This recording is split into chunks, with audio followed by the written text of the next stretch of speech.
My name is Regina Gill, and I'm the founder and executive director of the Gold Coast Art Center here in Great Neck, New York. I'm here today to welcome you, and it's all about the work of Roxie Munro.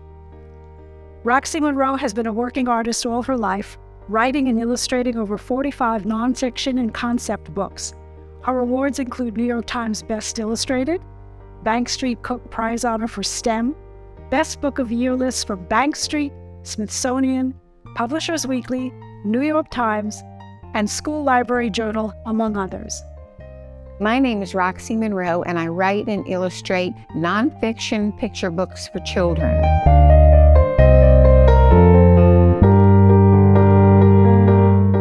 This is a book, Anteaters, Bats, and Boas, the Amazon Rainforest from the Forest Floor to the Treetops, published by Holiday House.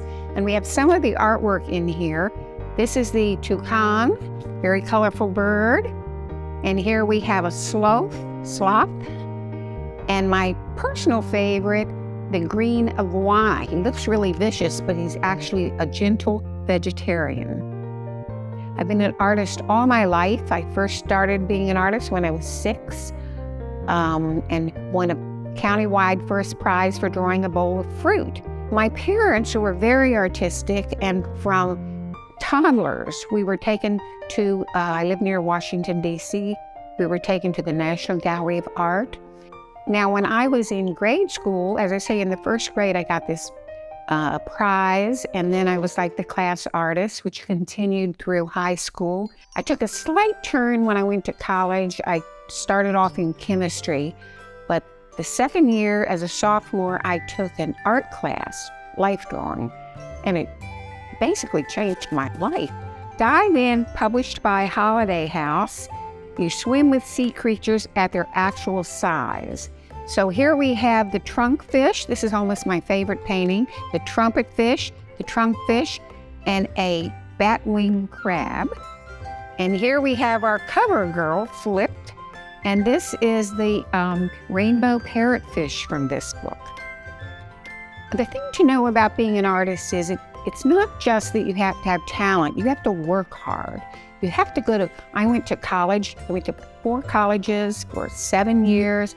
I filled up notebook after notebook of sketches. I went to museums, so we learned about the different materials and techniques.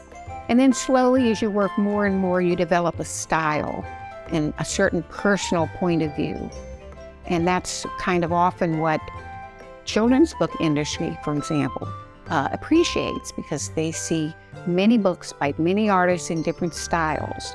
This section of the exhibition covers the art in A-B City, published by Schiffer Kids.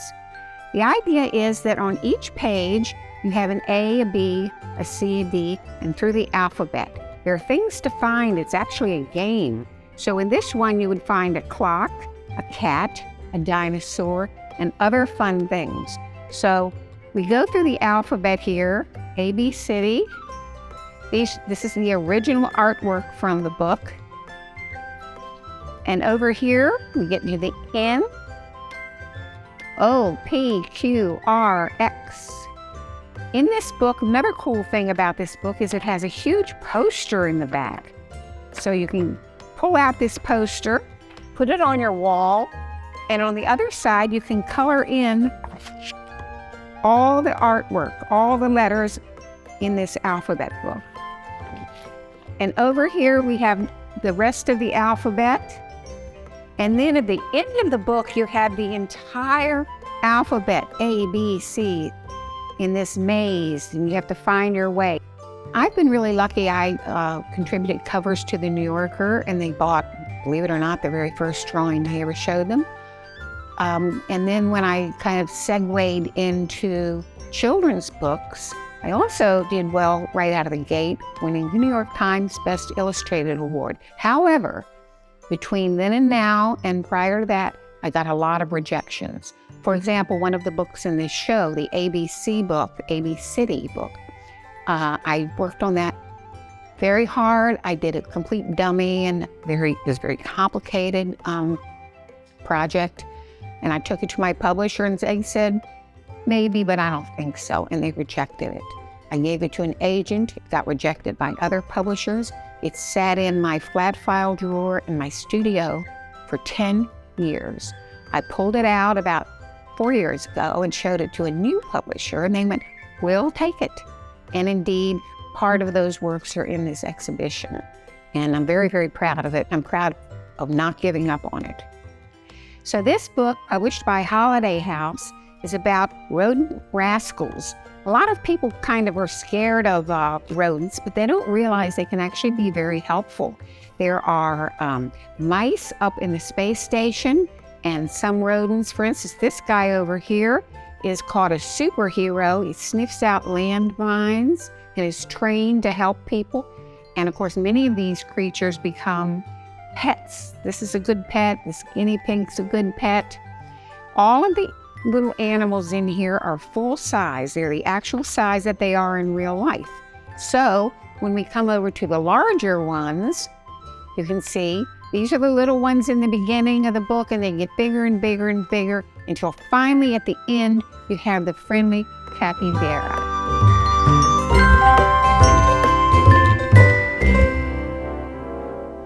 The way my career in children's books happened was that I had moved to New York City after the New Yorker bought the first cover, and I was a freelance artist. I was poor. I didn't have any money, so I thought maybe I could do jackets for book covers, maybe architecture, some city, New York City I was specializing in.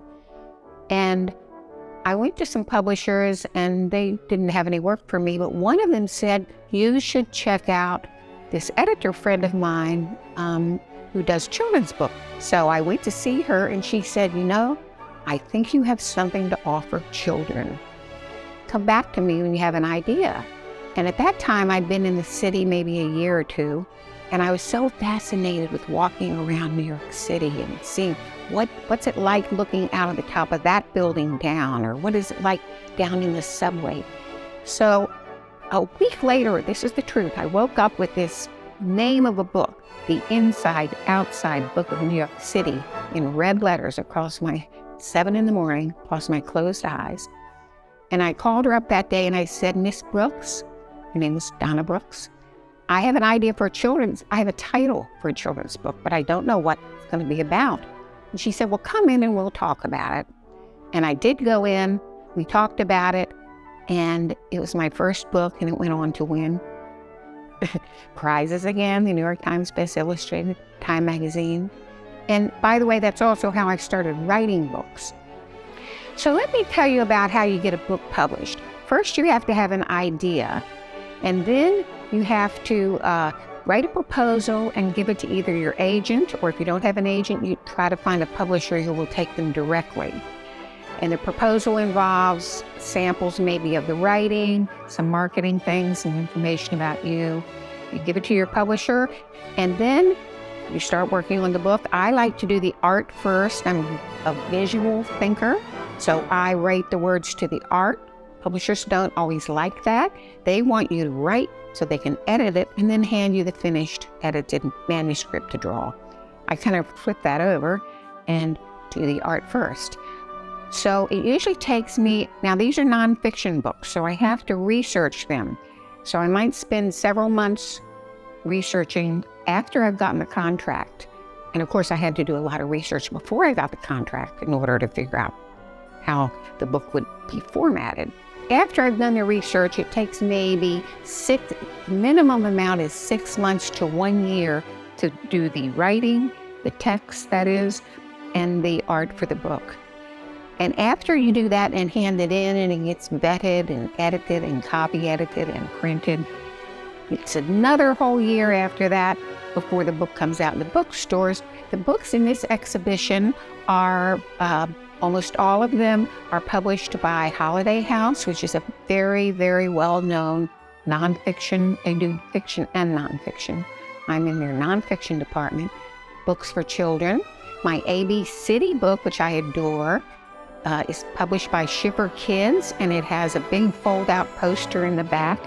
It also has a game. A lot of my books have games. I like to take nonfiction and wrap it around a device or a construct or a game to make it more interesting for children and engage them and teach them. So in 2023, this year, I have 2 books coming out from Holiday House. One is called Lizards at Large. It's kind of like the Rogues Rascals book, where each lizard in this book, and I love doing these because lizards have such gorgeous patterns. They're all to size. So the lizards start out small and they get bigger and bigger until they burst off the page. That's Lizards at Large with Holiday House. I think it's coming out in early summer. And then another book called A Day in the Life of the Desert. And this is a new collection that Holiday House is launching called Books for a Better Earth. And they are books created to make children sensitive to our environmental concerns and global warming. So please go on my website at www.roxiemunro, ROXIEMUNRO.com, where you can look at my books, and I have some games, free coloring sheets, and other fun stuff.